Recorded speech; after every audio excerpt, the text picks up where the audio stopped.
ओम परमात्मने नमः। 14वें अध्याय में गृहस्थ संबंधी सदाचार। तो राजा युधिष्ठिर ने पूछा कि देवर्षि नारद जी, मेरे जैसा ग्रहासक्त गृहस्थ बिना विशेष परिश्रम के इस पद को किस साधन से प्राप्त कर सकता है? आप कृपा करके मुझे बतलाइए।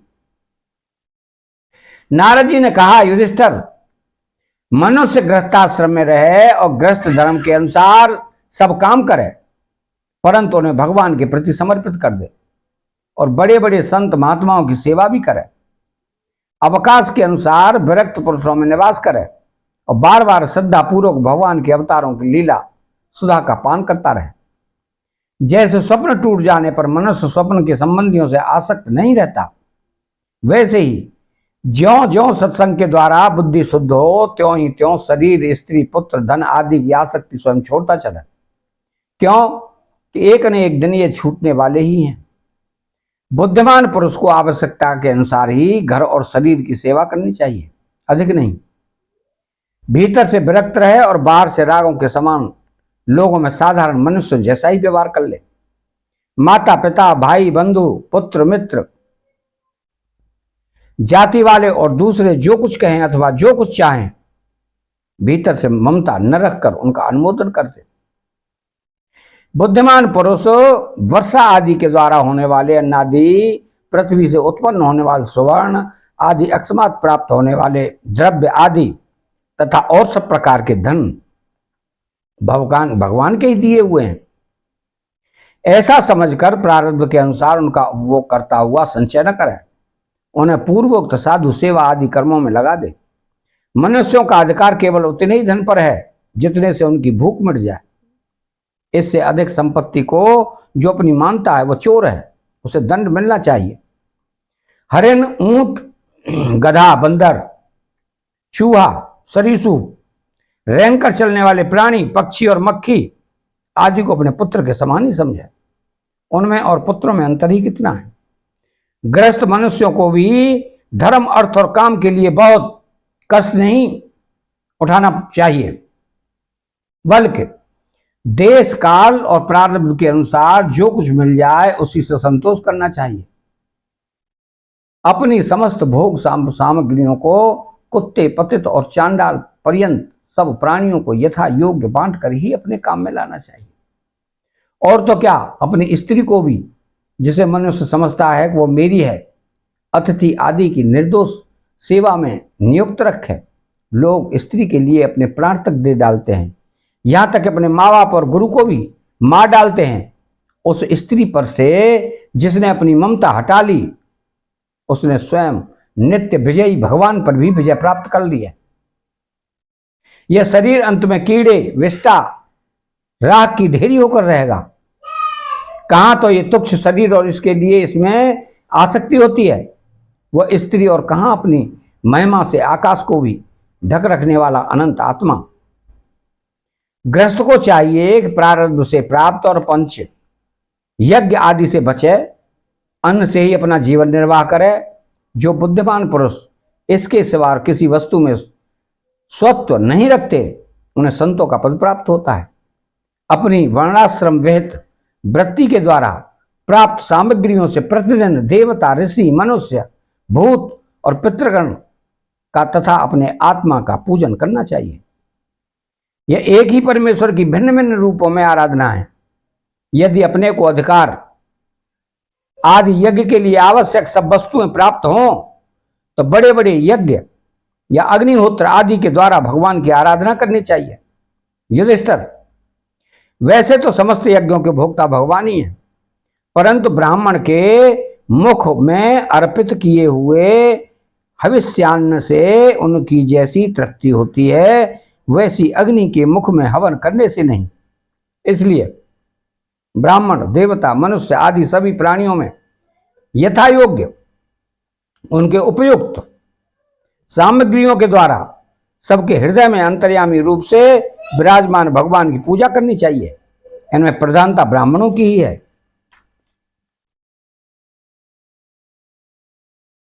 धनी द्विज को अपने धन के अनुसार आश्विन मास के कृष्ण पक्ष में अपने माता पिता तथा उनके बंधुओं, पितामह, मातामह आदि का भी महालय श्राद्ध करना चाहिए।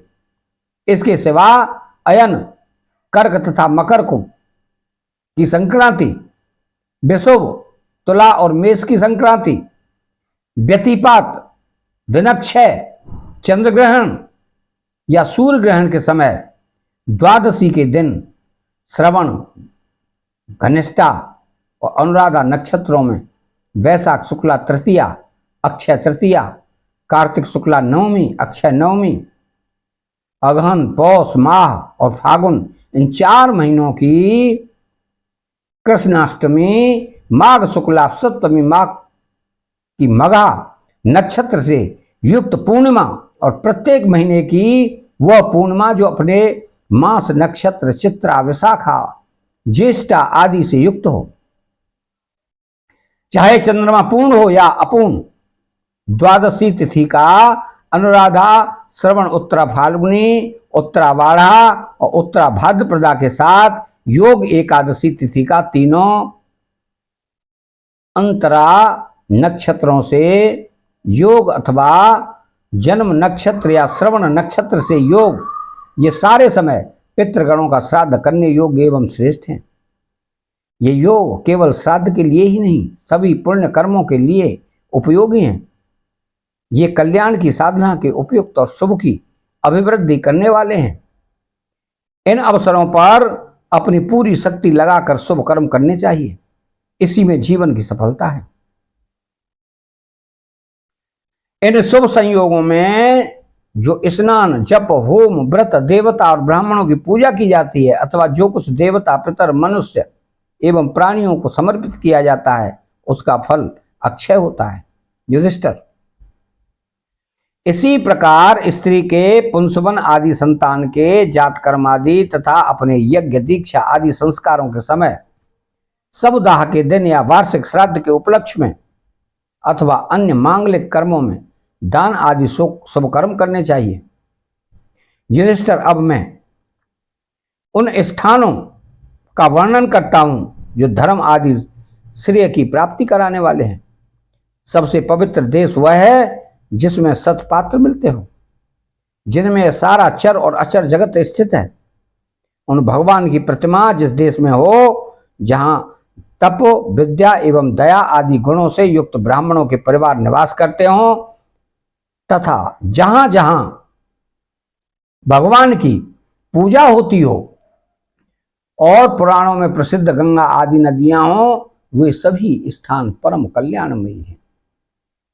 पुष्कर आदि सरोवर, सिद्ध पुरुषों के द्वारा सेवित क्षेत्र, कुरुक्षेत्र, गया, प्रयाग, पुलह आश्रम, सालग्राम क्षेत्र, नैमिषारण्य, फागुन क्षेत्र, सेतुबंध, प्रभास, द्वारका, काशी, मथुरा, पंपासर, बिंद सरोवर, बद्रिकाश्रम, अलकनंदा, भगवान सीताराम जी के आश्रम, अयोध्या, चित्रकूट आदि, महेंद्र और मलय आदि समस्त कुल पर्वत और जहां जहां भगवान के अर्चावतार हैं, वे सबके साथ देश अत्यंत पवित्र है।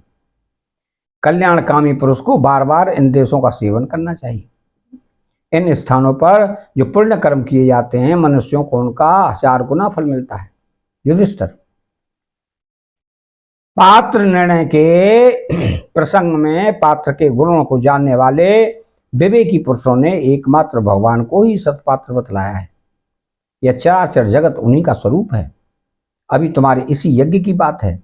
देवता, ऋषि, सिद्ध और सनकादिक के रहने पर भी अग्र पूजा के लिए भगवान श्री कृष्ण को ही पात्र समझा गया। असंख्य जीवों से भरपूर इस ब्रह्मांड रूप महावृक्ष के एकमात्र मूल भगवान श्री कृष्ण ही है। इसलिए उनकी पूजा से समस्त जीवों की आत्मा तृप्त हो जाती है।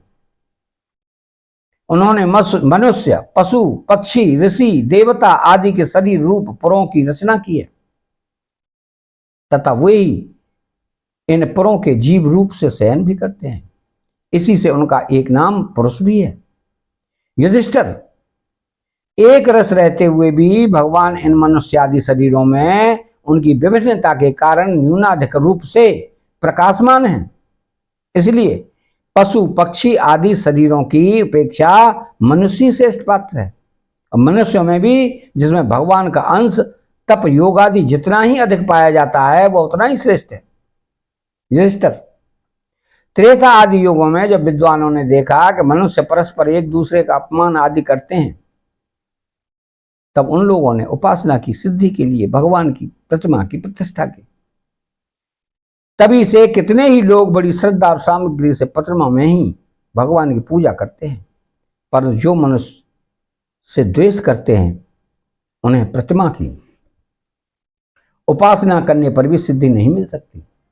युधिष्ठिर, मनुष्यों में भी ब्राह्मण विशेष सुपात्र माना गया है, क्योंकि वह अपनी तपस्या विद्या और संतोष आदि के गुणों से भगवान के वेद रूप शरीर को धारण करता है। महाराज, हमारी और तुम्हारी तो बात ही क्या है। ये जो सर्वात्मा भगवान श्री कृष्ण हैं उनके भी इष्ट देव ब्राह्मण ही हैं, क्योंकि उनके चरणों की धूल से तीनों लोग पवित्र होते रहते हैं। अतः 14वां अध्याय समाप्त होता है। चैनल को सब्सक्राइब करें, बेल आइकन घंटी को दबाएं और कमेंट बॉक्स में श्री राधे कृष्णा लिखें। जय श्री कृष्ण।